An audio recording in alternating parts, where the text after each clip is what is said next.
Hey guys, make sure to subscribe and hit that notification bell to be updated every time I make a new video. Thanks, let's begin. Now this is one hell of a party.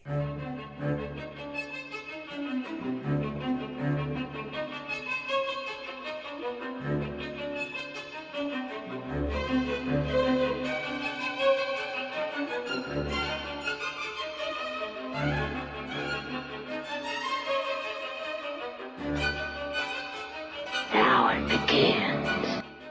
Night of the Demons. Yes. This is the 2010 remake of the 1988 cult classic. The plot. Angela is throwing a huge Halloween bash. It's all going well until the police come and they shut that party down. Now, 7 people remain in the estate and, well, they mess with something they really shouldn't have. Skeletal demons. One bite does the trick. And now all of them are starting to get possessed one by one in rapid succession. Who will survive? And, who gets to keep the money from the party? Where is that bitch, Diana? It's a slightly different take on the 1988 film's story. We have our Evangeline Boussard backstory, demons that act more like sick animals than joke-telling monsters, and a mega party that could have added a lot more deaths had it not been shut down. However, that does make more sense as the story goes along. It's bigger, yet weaker than the original in some ways. I do enjoy the backstory to this film, mainly how it was shot and executed. The opening is presented in a 1920s silent film style. It's set in Louisiana. It kind of gave me Lucio Fulci's The Beyond vibes, which was nice. We then jump to current day, Louisiana, where Halloween is still going strong.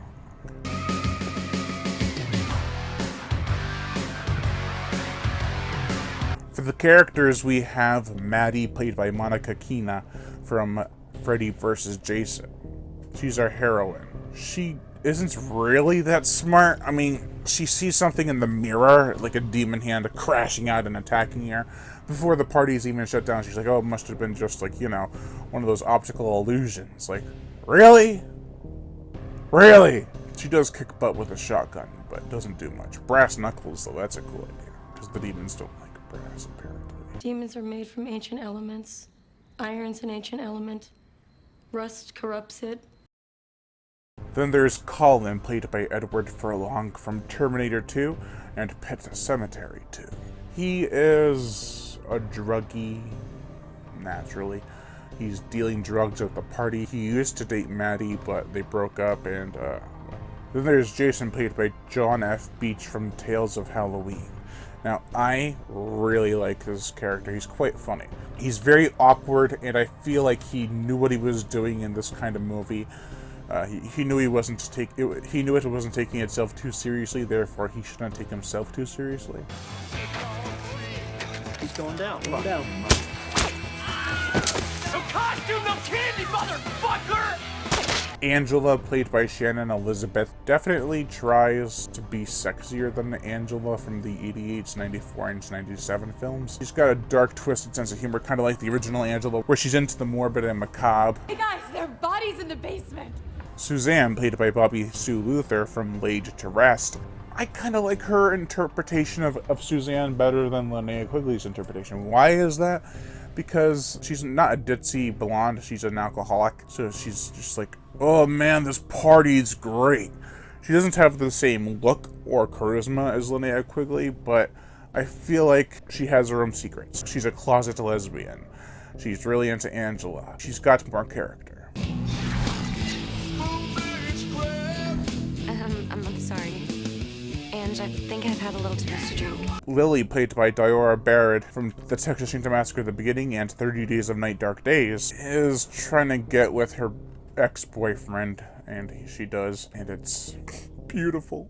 Dex, her ex-boyfriend, played by Michael Coppin from The Scorpion King 2, is actually kind of boring. He's like the dreamy, mysterious guy, but It doesn't do much. For the cameos in the film, we have Linnea Quigley from Night of the Demons, the 1988 film, who she played Suzanne, like I mentioned before. She's also in Return of the Living Dead, Hollywood Chainsaw Hookers, a ton of other stuff. She has a really small part, and it's kind of weird. It's like a recreation of one of the scenes from the original, but done distastefully. Then there's Tiffany Shepis from Abominable, Scarecrow 2002, Victor Crowley, etc. She is Angela's bouncer, I guess, but she also runs off with the money.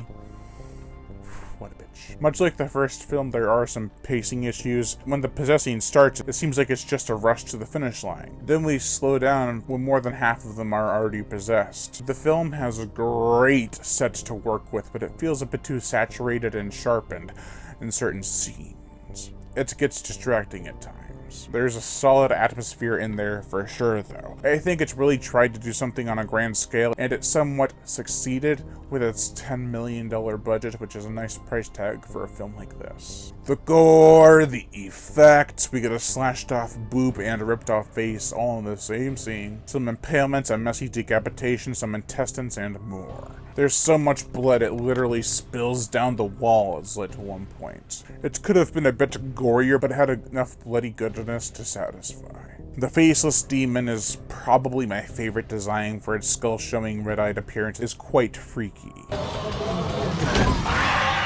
The demons do act a lot more animalistic, like I said, but also more sexual than the original movie. And only Angela talks after becoming possessed fully by a demon. And that's just in one scene, and she doesn't have the famous Most of the blood and gore is practical besides the CG Saw-inspired quick shaky effect, which happens when they're shaking their hands or bodies, like if something's changing into a demonic form, like their hand.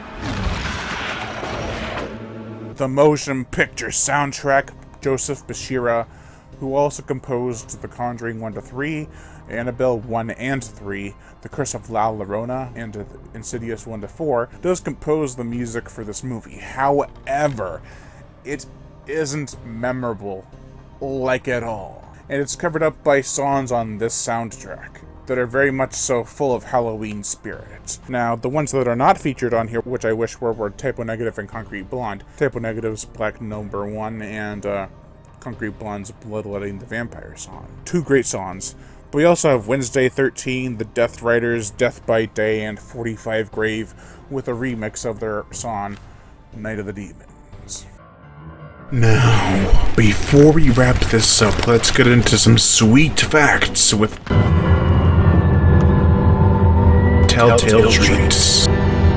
They kind of recently planned for a sequel that would have been titled Night of the Demons After Party, where it was heavily emphasized that there would be a demon ripping out someone's intestines to their ass, and it would take place in a graveyard, and Tiffany Shepis would be in it, and it would have been cool, I think. However, the fundraising did not go quite as well, and the project was scrapped. Adam Girash may have directed this movie, but Kevin Tenney was heavily involved with the production. Even though Linnea Quigley had a cameo, she didn't feel really involved with the production and seemed to be disappointed in that. This is a decent Evil Dead-style romp that harkens back to the original with its structure and insanity. With that comes some of the same problems and positives. The effects, while surprisingly not as good as the originals, are still decent, and I liked that most of the demons looked different from one another, but not as much as in the original.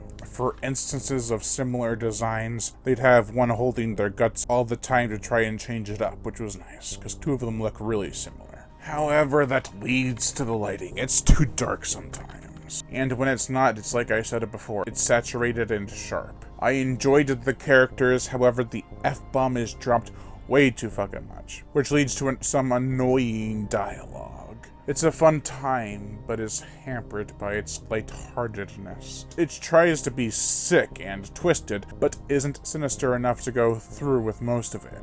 Like when Angela threatens Maddie about how she would kill Colin, and she never lays a finger on him. You shall know the place where ecstasy and suffering become one. Shut up, bitch. To sum it up, this is a messy movie in terms of execution and bloodshed. I think you should watch it if you're a fan of Night of the Demons and want a different twist. An updated take, if you will. Overall, I give Night of the Demons, the remake, a 2.5 out of 5. Thank you all for watching, and I am Brian Gatto, the horror show host. Make sure to like, comment on, as well as share this video. Like my Facebook fan page and support me on Patreon, where even $1 a month will help keep this channel going on strong, and I'd greatly appreciate it. Plus you get access to body counts and other music videos that you cannot get on YouTube because of copyright and age restriction. Monetary support. If you want to support the channel through PayPal, it's horrorshow37@gmail.com. I'd greatly appreciate that too, but if you don't want to support me with any money, just hit the notification bell to be notified every time I make a new video, and as always, subscribe.